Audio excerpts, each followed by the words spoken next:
Greetings, brothers and sisters. My name is Sadiki Kambon, and I'm director of the Black Community Information Center in Boston, Massachusetts, and also the facilitator of the Nubian Leadership Circle in Washington, D.C. And the information that I'm about to present to you today is pertinent to black people not only in this country, but all across the world. April 4th, 2008 is the 40th anniversary of the assassination of the Reverend Martin Luther King, Jr. And of course, we're all aware of the fact that on April 4th, 1968, Reverend King was assassinated in Memphis, Tennessee.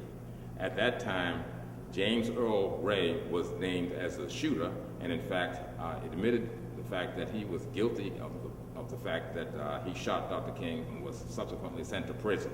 However, after a certain amount of time in prison, James Earl Ray claimed his innocence up until his death.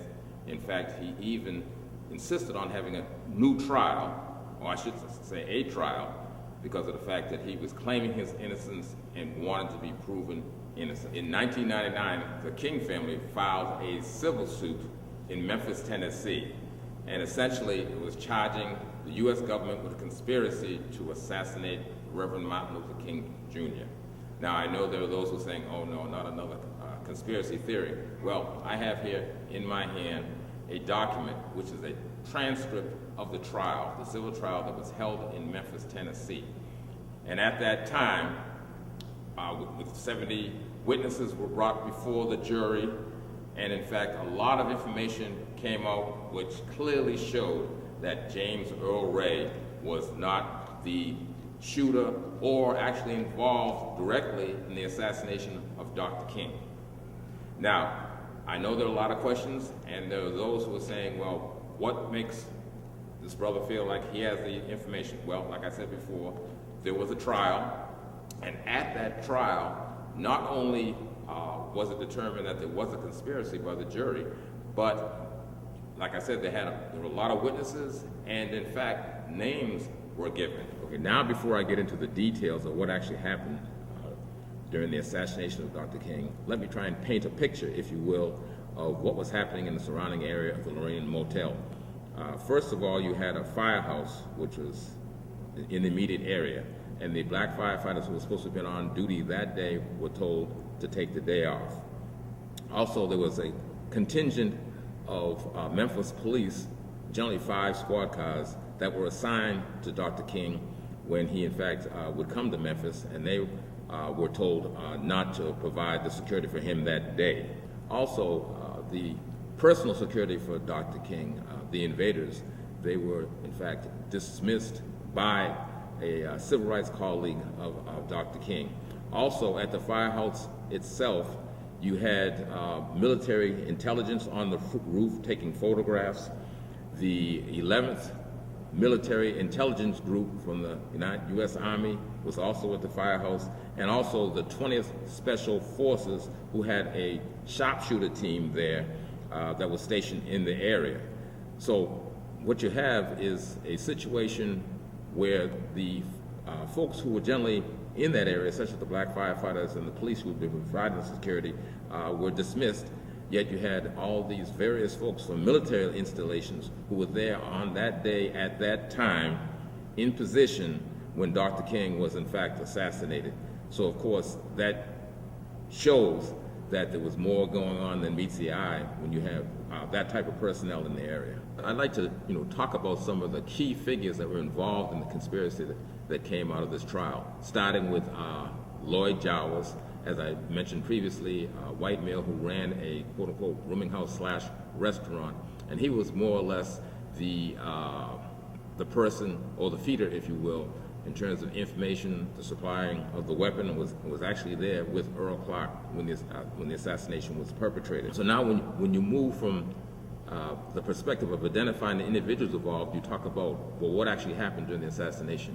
And first, let me just say that the weapon that was used clearly could not have been the weapon used in the assassination. We're all familiar with Judge Joe Brown, and at the time, he was called as a witness, if you will, an expert witness on weaponry, and he declared categorically that the weapon that they claim was used could not have fired the caliber caliber of bullet that in fact killed Dr. King. Now, in regards to the actual assassination, you have a scenario where Lloyd Jowers and Earl Clark are in the bushes. You have Dr. King on the balcony with some of his colleagues when the shot rang out. Now, based on what actually occurred, they're saying that there's no possibility that James Earl Ray could have been the shooter because of the fact that at the instant that the bullet was fired, he was actually going to his car allegedly to get the weapon.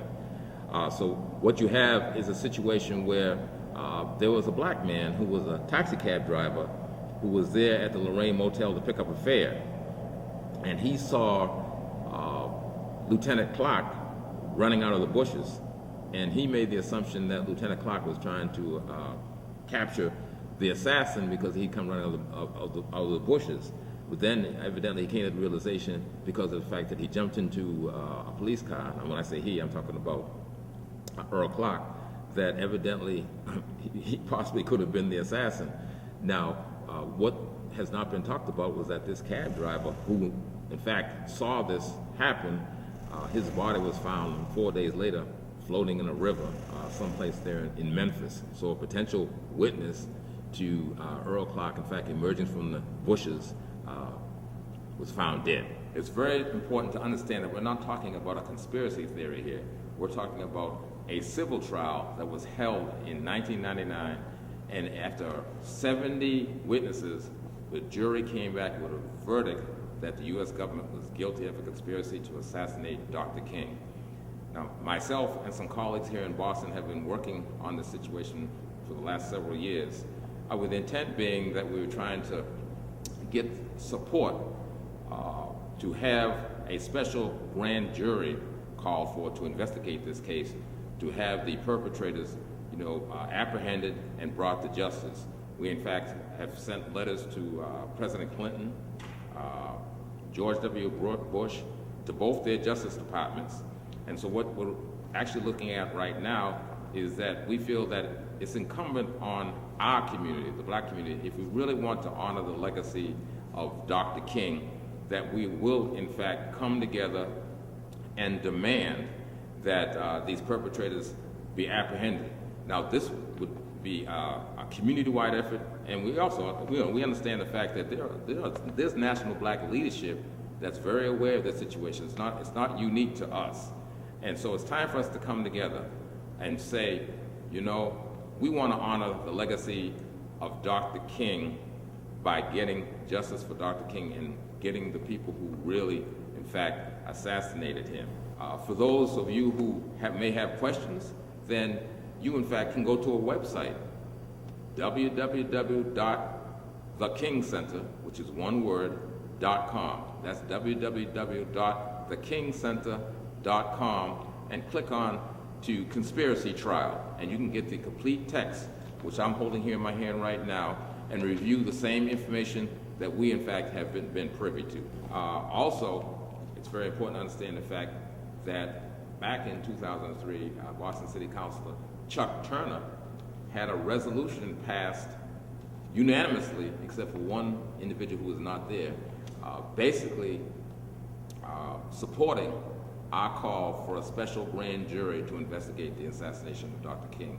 So it's very important to understand the fact that the evidence is so compelling that those who might have been pro or con had to say, this is legitimate and justice needs to be done for Dr. King, and the right call is for a special grand jury. If you have any questions, you can reach the Nubian Leadership Circle at 202-445-6246 or the Black Community Information Center at 617-933-7429.